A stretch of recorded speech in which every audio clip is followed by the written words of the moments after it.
दोस्तों, welcome to my YouTube channel. आज मैं आप सभी लोगों को हिंदी वर्णमाला के बारे में बताऊंगी। तो देखिए दोस्तों, आज का हमारा यह वीडियो जो लोग कंपटीशन की परीक्षा की तैयारी कर रहे हैं, जैसे SSC, CGL, GD, UP police, RRB, NTPC, railway और सभी कंपटीशन की परीक्षाओं के लिए, जिन भी कंपटीशन की परीक्षा में हिंदी पूछे जाते हैं उनके लिए यह बहुत ही महत्वपूर्ण वीडियो है। तो आज मैं आप सभी लोगों को हिंदी वर्णमाला के बारे में संपूर्ण जानकारी दूंगी।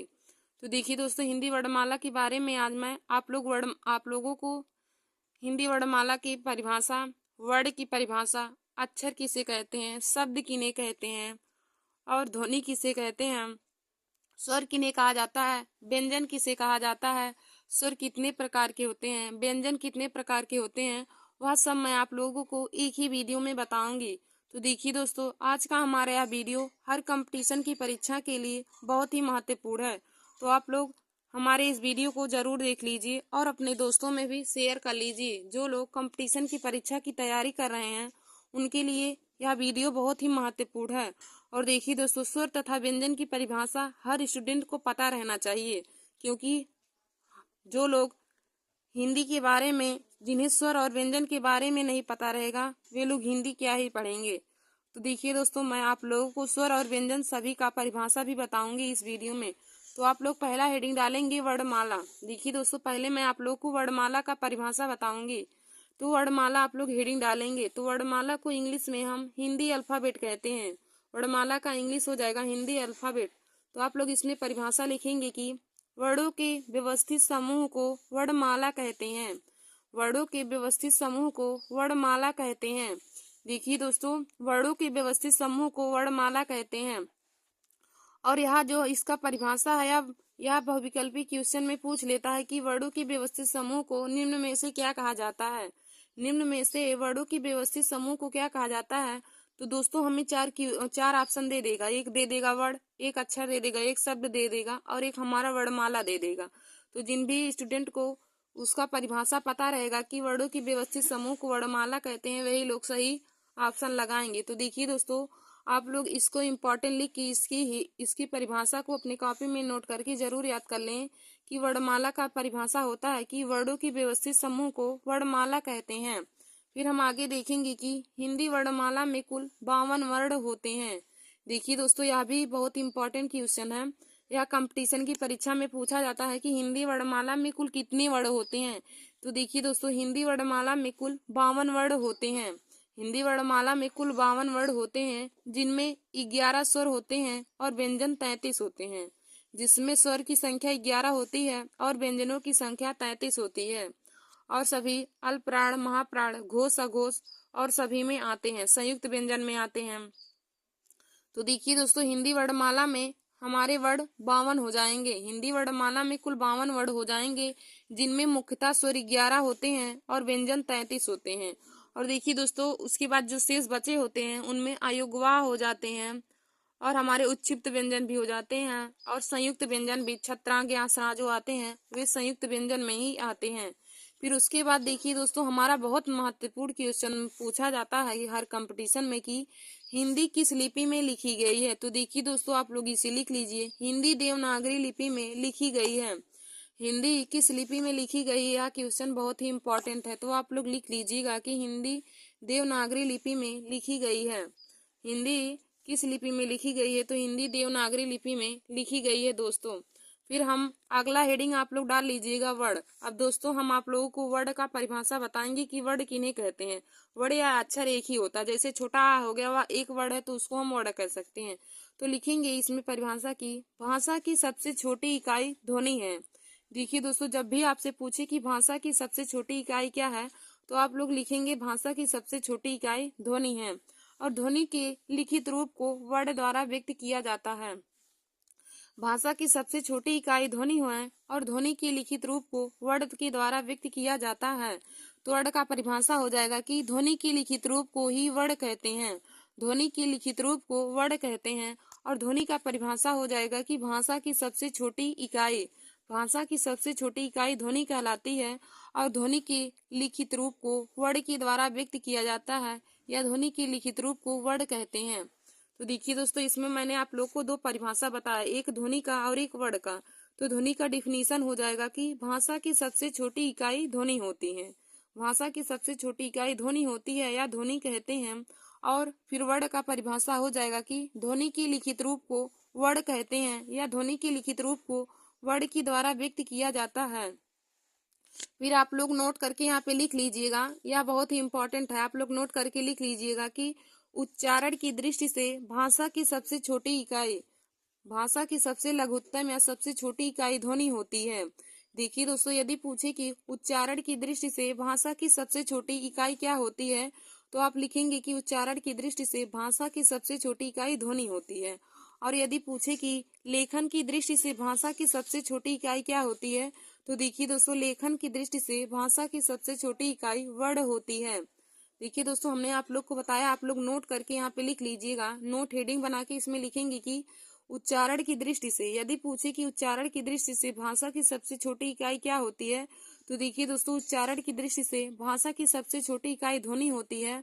और यदि पूछे कि लेखन या लिखने के अनुसार भाषा की सबसे छोटी क्या इकाई होती है, तो लिखने के अनुसार या लेखन की दृष्टि से भाषा की सबसे छोटी इकाई वर्ण होती है। और फिर देखिए दोस्तों, अब हम आगे वर्ण को बांटते हैं। तो वर्ण देखिए दोस्तों, दो भागों में बटेगा। वर्ण हमारा दो प्रकार के होते हैं, नंबर 1 स्वर और नंबर 2 व्यंजन। नंबर 1 स्वर हो जाएगा और नंबर 2 व्यंजन। अब देखिए दोस्तों, हम आप लोगों को स्वर के डिफिनीशन और उसके प्रकार के बताएंगे। तो देखिए दोस्तों, स्वर भी हमारा 3 प्रकार के होते हैं। अब स्वर में भी हम प्रकार देखेंगे तो स्वर 3 प्रकार के हो जाएंगे। नंबर 1 ह्रस्व स्वर, नंबर 2 दीर्घ स्वर, नंबर 3 प्लुप्त स्वर हो जाएंगे। स्वर हमारे 3 प्रकार के हो जाएंगे, नंबर 1 ह्रस्व स्वर, नंबर 2 दीर्घ स्वर और नंबर 3 प्लुप्त स्वर।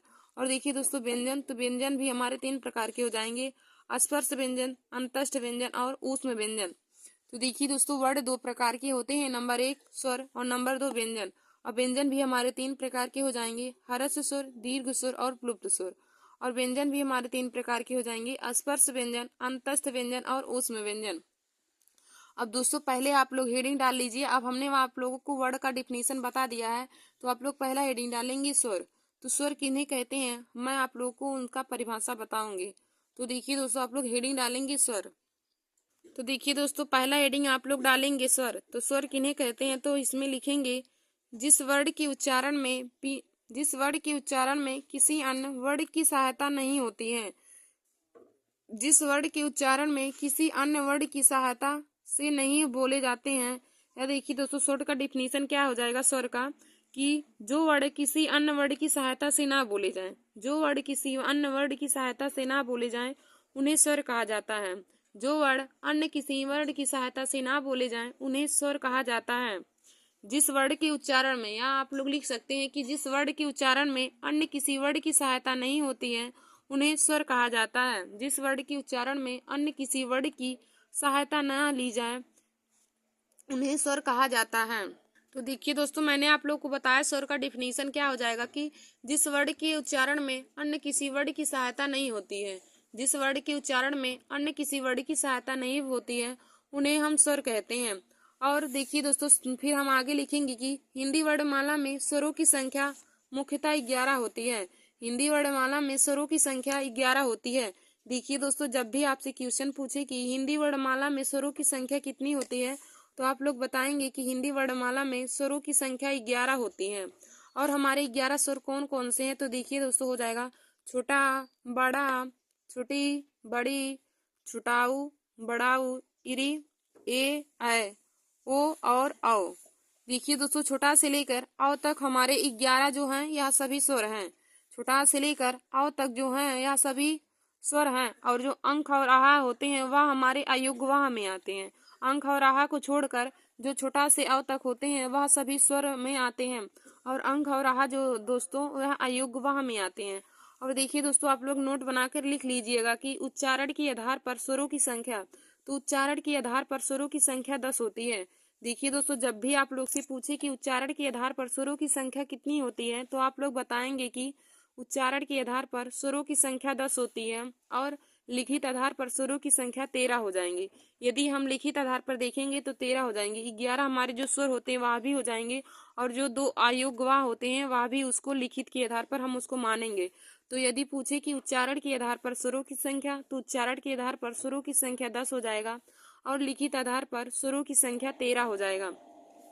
और उस तरह हमें पूछे कि स्वर की संख्या कितनी होगी, तो स्वरों की संख्या 11 हो जाएंगी और 11 स्वर हमारा हो जाएगा छोटा आ, बड़ा, छोटी, बड़ी, छोटाऊ, बड़ाऊ, इरी, ए, ओ और औ।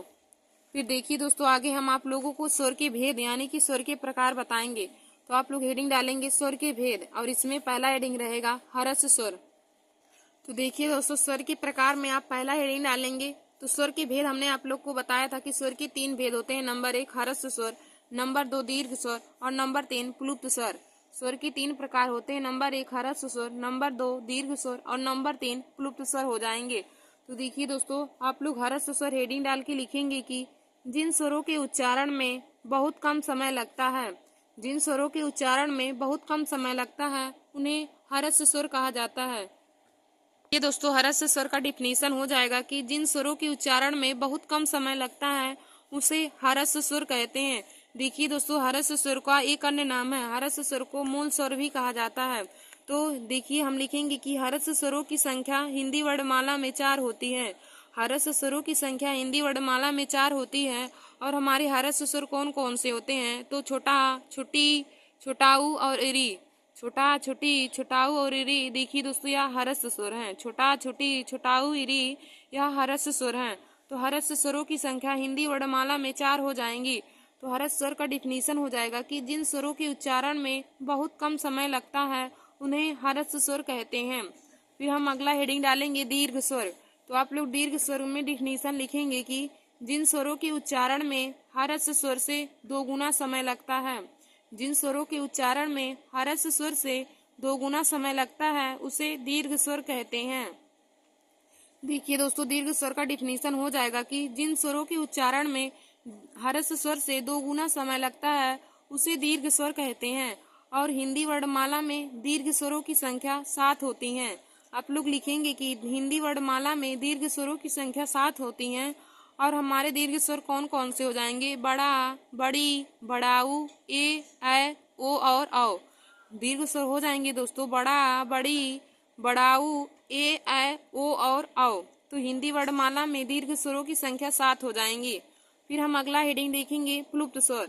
स्वर के प्रकार में तीसरा है प्लुप्त स्वर। तो प्लुप्त स्वर का परिभाषा हो जाएगा दोस्तों, जिन स्वरों के उच्चारण में हरस स्वर से 3 गुना समय लगता है, जिन स्वरों के उच्चारण में हरस स्वर से 3 गुना समय लगता है उन्हें प्लुप्त स्वर कहते हैं। तो देखिए दोस्तों, प्लुप्त स्वर का उदाहरण हो जाएगा जैसे ओम है, रोम है, भैया है। तो देखिए दोस्तों, मैंने आप लोगों को हरस स्वर, दीर्घ स्वर और प्लुप्त स्वर, यह तीनों स्वर के प्रकार है उनको भी बता दिया है। तो देखिए दोस्तों, हरस स्वर क्या होते हैं कि जिन स्वरों के उच्चारण में बहुत कम समय लगता है उसे हरस स्वर कहते हैं। और हरस स्वर का एक नामान्य होता है, तो हरस स्वर को मूल स्वर भी कहा जाता है। देखिए दोस्तों, कभी कभी कंपटीशन की परीक्षा में पूछता है कि मूल स्वरों की संख्या कितना होती है। तो देखिए दोस्तों, मूल स्वरों की संख्या 4 होती है। मूल स्वर को ही हरस स्वर कहते हैं। तो मूल स्वरों की संख्या 4 हो जाएंगी। मूल स्वर हमारे होते हैं छोटा, छोटी, छोटाऊ और इरी। मूल स्वर होते हैं छोटा, छोटी, छोटाऊ और इरी। फिर हमारा दूसरा हेडिंग हो जाएगा कि दीर्घ स्वर। तो दीर्घ स्वर क्या होते हैं, जिन स्वरों के उच्चारण में हरस स्वर से 2 गुना समय लगता है।